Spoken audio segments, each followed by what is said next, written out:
Well, it's another day and another blow to post-Brexit Britain. Um, Continuously, we are now starting to see the what was started off as very slow trickle of incidents after incidents now starting to pile up one after each other. And of course, we are approaching more and more the hallowed dates of when checks now have to be carried out at the UK border. Currently, everything is being waved through. There are no checks, but eventually, checks must be brought in. That is very clear. Otherwise, we've pretty much just got an open border and we have no idea what is coming in. And I highly suspect, maybe in a couple of months' time, we might actually see reports come out that show during this time period that there was a massive uptick in smuggling and all sorts of stuff could have illegally entered the UK without our knowing because our government was just like, yep, wave everything through. It's all right. Just keep it coming. Just keep it coming. Wave it all on through. And that is my ultimate worry as to what's eventually going to happen. But of course, we have to also think about the immediate probability because manufacturers, right from the word go of the start of January from Brexit, have been facing increasing problems. And as I've said before, Brexiteers once breathed a sigh of relief when COVID happened, because to them, COVID was the perfect blanket to which they could cover all the damages of Brexit underneath the rug. However, what if anything, what COVID has really done, it has only gone on to literally put its foot on the accelerator of post-Brexit problems. And I've said a lot of times that Brexit is never going to be over. It is just going to be a series of constant renegotiations, confirming that, yes, we were better being in the European Union than we are out of it. And this is where we are. Why? Because we, unfortunately, were victims of a very far-right coup led by the ERG that has essentially got through the hardest possible Brexit, something to which the people of the UK were not voting for when we went to the Leave, what the Leave campaign said. This is why I've said any future government could very well just say we are going back into the single market and customs union because that still fulfills the quote will of the people that the Leave campaign stood on. So let's get into today's article. But before we do that, please do head down below to check out my Patreon page. And also there's the one-off donation link called Buy Me Coffee, where you can, well, buy me coffee. And as always, thank you very much to all the people who do support me that way. So let's get on with it then. So, as we said, this comes from the London Economic, and you can see the title is Post-Brexit Rules Hit UK Manufacturing of Goods Such as Cars and Fridges. And of course, this is bad news for Boris, as after all, well, it might be actually good news for Boris because there now might be an abundance of fridges for him to go and hide in. So, UK manufacturing, including cars and fridges, could face severe disruption supply chains because the government has failed to replace the EU's safety standard system post-Brexit. What a shock. What an absolute shock and horror. Am I surprised at this? No, I really shouldn't be. Manufacturers and their supply chains could be forced into striking or even trading elsewhere because products will not come with safety guarantees, the Independent has revealed. So that is going to be a huge blow to UK industry. On top of the supply chain issues the labour shortages in British industry has had to face is now also set to suffer from the UK's failure to secure safety standards agreement with the EU. A CE stamp present on products across the UK to prove the EU safety compliance is set to be replaced with a separate UK system from the 1st of January next year. Because the UK's compliance system is not recognised internationally, it is believed that it will harm the UK's trade and competitiveness, as will the failure to actually reach an agreement on safety standards with the EU, industry bodies fear.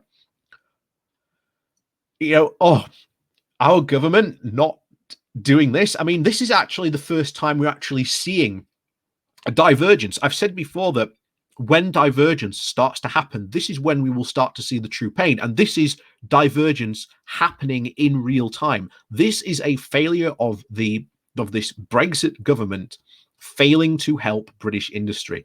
That's something which, again, Johnson and Co. will claim that they are champions of. But then why are they not stepping up to do this? Because that involves negotiating with the EU and having to accept regulations. And they do not want any type of regulations. I fully suspect that they will go on for some huge deregulation path soon. I highly suspect that. So the government admitted that this was, quote, not the desired outcome. Of course it wasn't. This entire Brexit that Boris Johnson has done was not the desired outcome of even what the Leave campaign said. It comes as the government risks a fallout with businesses if new British compliance rules disrupt the UK supply chains, with some products such as airbags already trapped up in backlogs. Nevertheless, the government have insisted that it would not extend the deadline for a shift to the UK's safety rules, arguing that checks are a matter of sovereignty. Of course, that classic word. Like I say, sovereignty is all well and good, but at the end of the day, you have to admit that other countries have sovereignty as well. One of the reasons why the EU works so well is because they have pooled their sovereignty. They have agreed this is what the sovereignty is going to be. And they are all agreed on that point. That is why we have the customs union. That is why we have the singles market, the single market. So a business spokesperson told The Independent, businesses have a responsibility to ensure their products meet the requirements of regulations. We will continue to work with the industry on this issue and to ensure they understand their obligations. Again, this is Brexit red tape, something that, again, we were told that when we left the EU, we would get rid of all this red tape. And it gets even worse because we've got food supply chains. Meanwhile, the UK food supply chains are also facing severe pressure as Eastern European lorry drivers are prevented from coming to work in the post-Brexit UK or driven out of Britain and back to Europe because of new rules. Romanian lorry driver Vocul Alexandra Onu said that he is thinking of following the footsteps of his colleagues and moving back to Romania to work across Europe. And an Italian woman working for a big British supermarket said for the most of the week there are no deliveries, and that she has not seen anything like this in 12 years. She told the London Economic, "The truth is, I don't know what's going on. We are getting a delivery, and then we are not getting any deliveries then for 3 to 4 days. The staff is staying at home. I'm so upset."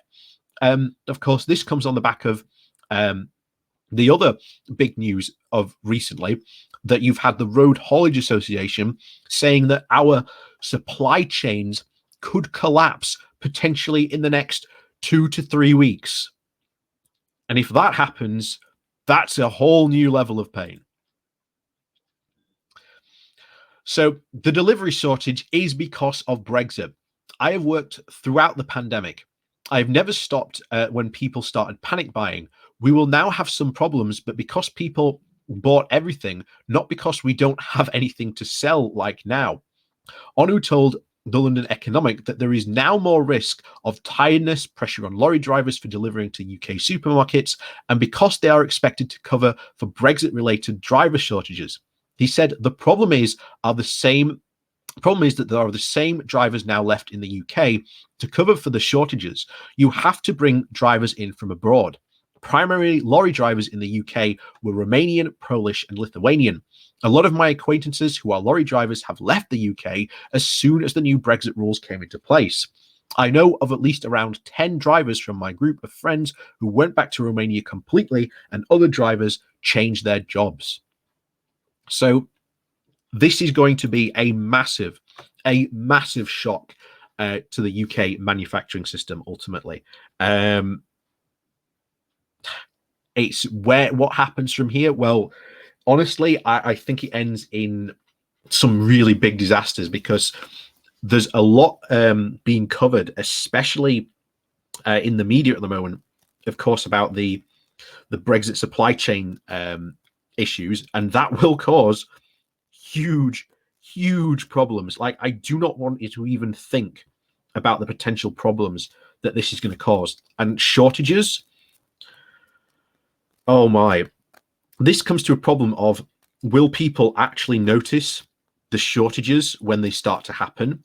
Might that be the the kick in the tail for people to actually start to notice that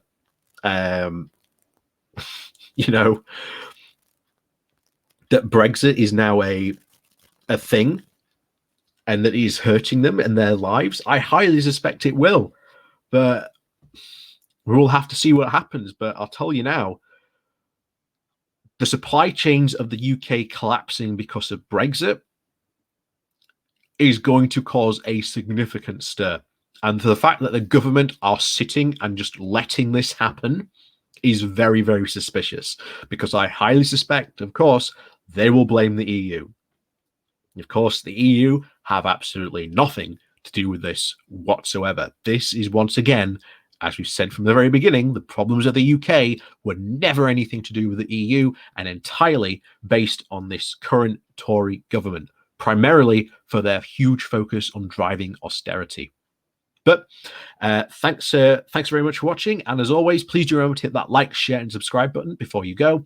And of course, down below, there are links to my Patreon page, and of course, the one-off donation link called Buy Me Coffee, where you can, well, buy me coffee. And as always, thanks for watching, and we'll see you all next time.